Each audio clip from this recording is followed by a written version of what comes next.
प्रदोष व्रत की आप सबको बहुत सारी शुभकामनाएं। आज प्रदोष का विशेष महत्व है जो कि भगवान शिव को समर्पित माना जाता है। आज के दिन प्रदोष काल में भगवान महादेव की गई पूजा आराधना से भक्त अपनी संपूर्ण मनोकामनाओं को पूर्ण करने वाला माना जाता है, अपनी आध्यात्मिक साधना में प्रगति करता है। आज के इस विशेष महत्व के प्रदोष व्रत के उपलक्ष्य में हम एक सुंदर पौराणिक कथा का श्रवण करते हैं। आइए आज की कथा आरंभ करते हैं। स्कंद पुराण में इस कथा का वर्णन करते हैं। एक समय भगवान शिव और माता पार्वती विचार कर रहे थे, और उस समय भगवान शिव स्वयं माता पार्वती से कहते हैं कि जो भी संसारी जीव काशी में प्राण त्याग करते हैं, उनके सभी पूर्व कर्मों के संस्कार मेरी आज्ञा से चिता की अग्नि में भस्म हो जाते हैं। मृत्यु के समय मैं उन्हें ब्रह्म ज्ञान रूप तारक मंत्र का उपदेश देता हूँ, जिससे वे तत्काल मुक्त हो जाते हैं। कलयुग में मुझ विश्वनाथ महादेव का, काशीपुरी का, भागीरथी गंगा का और दान देने का विशेष महत्व है। काशी में उत्तर वाहिनी गंगा और मेरा विश्वेश्वर नामक लिंग, ये दोनों ही मनुष्य को मुक्ति देने वाले हैं। योगियों के हृदय आकाश में कैलाश और मंद्राचल पर्वत पर भी निवास करने की मेरी इतनी रुचि नहीं होती जितनी काशीपुरी में निवास करने की मेरी रुचि रहती है। माता पार्वती को काशी की महिमा सुनाते हुए भगवान शिव आगे कहते हैं, हे देवी, तुम तपोबल से मेरी प्रियतमा हुई हो, परंतु काशीपुरी स्वभाव से ही मेरे लिए सुख और विश्राम की भूमि रही है। जो काशी का नाम लेते हैं और जो उसे सुनकर प्रसन्न होते हैं, वे मेरे लिए शाक, विशाख, स्कंद, नंदी और गणेश के समान प्रिय हैं। जिन्हें काशी में निवास प्राप्त हुआ है, उन्होंने सभी यज्ञों और अनुष्ठानों को पूर्ण कर लिया है। जब इस प्रकार भगवान महादेव और माता पार्वती के बीच संवाद चल रहा था, तो उस समय नंदी जी ने आकर प्रणाम अर्पित किए और इस प्रकार कहने लगे, हे भगवान, विशाल मंदिर निर्माण का कार्य अब पूर्ण हो चुका है। रथ सुसज्जित होकर तैयार है। ब्रह्मा आदि देवता एकत्रित हो चुके हैं। भगवान विष्णु गरुड़ पर आसीन होकर द्वार पर आपकी प्रतीक्षा कर रहे हैं। कृपया अब आप इस भव्य मंदिर गृह में प्रवेश करें। नंदी जी के वचन सुनकर महादेव ने माता पार्वती के साथ त्रिवश क्षेत्र से आनंद वन के लिए प्रस्थान किया और फिर उन्होंने मोक्ष लक्ष्मी विलास नामक प्रासाद के अंतर्गृह में प्रवेश किया।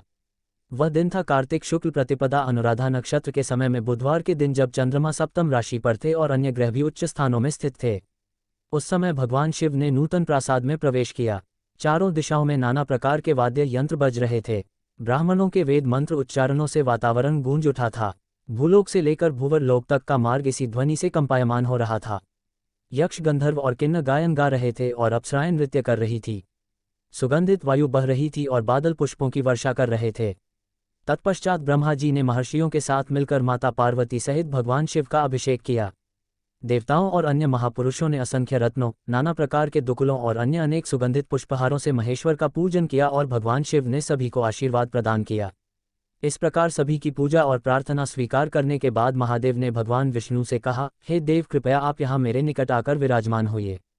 आप दूर होकर भी सदैव मेरे निकट रहते हैं। आज मुझे यह आनंद वन प्राप्त हुआ है। उसके पीछे आप और गणेश ही कारण रूप हैं। जहाँ मरे हुए जीवात्माओं का पुनः जन्म नहीं होता, वह ब्रह्म रसायन की खान ये काशीपुरी मेरे लिए जैसी उत्तम सुख की भूमि है, वैसी इस तीनों लोकों में कोई भी वस्तु नहीं है। हे मुरारे, आप इस स्थान पर सदैव स्थापित रहिए।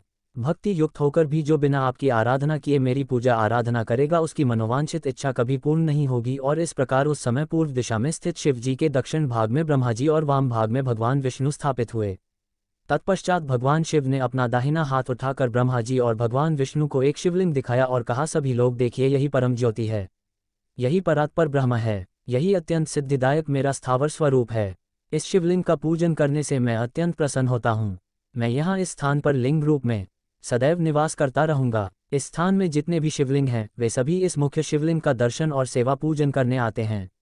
ये सत्य है कि मैं सभी लिंगों में समान रूप से स्थित हूँ, तथापि यह मुख्य शिवलिंग मेरी स्वयं की परामूर्ति है। इस श्रेष्ठ लिंग का नाम श्रवण करने से भी जन्म भर का पातक क्षण भर में नष्ट हो जाता है। इसका स्मरण मात्र करने से 2 जन्मों के पाप नष्ट हो जाते हैं। मुझ विश्वेश्वर के इस स्वयंभू लिंग का स्पर्श करने मात्र से सहस्त्रों राजसु यज्ञ करने का फल प्राप्त होता है। जो पंचामृत आदि के साथ इस शिवलिंग की महापूजा करता है, उसे चारों पुरुषार्थों की प्राप्ति होती है। जो भी व्यक्ति वस्त्र छाने हुए पानी से इस लिंग का अभिषेक करता है, उसे 1 लाख अश्वमेघ यज्ञ करने का फल मिलता है। जिसकी जीवा के अग्रभाग में विश्वनाथ ये नाम सदैव रहता है, उसका इस संसार में पुनः जन्म नहीं होता। जो मुझ विश्वनाथ के इस लिंगमय विग्रह का दर्शन करके मन ही मन प्रसन्न होता है, वह अपने महान पुण्य के प्रभाव से मेरे गणों में स्थान पाता है। मैं अपनी भुजा उठाकर बार बार इस बात का पुनः उच्चारण करता हूँ कि इस त्रिगुणमय जगत में 3 ही सार वस्तु हैं, विश्वनाथ, ज्योतिर्लिंग, मणिकर्णिका का जल और काशीपुरी। इस प्रकार कहने के बाद भगवान शिव ने माता पार्वती के साथ मिलकर स्वयं उस दिव्य शिवलिंग का पूजन किया और फिर उसी ज्योतिर्लिंग में विलीन हो गए। सभी देवी देवताओं ने भगवान शिव की जय जयकार की और पुष्प वर्षा से उनका स्वागत और अभिवादन किया। अगर यह वीडियो अच्छा लगा है तो आपके अपने चैनल प्रियंका ज्ञानवर्धक कथा को वीडियो को लाइक करें, चैनल को सब्सक्राइब करें। धन्यवाद।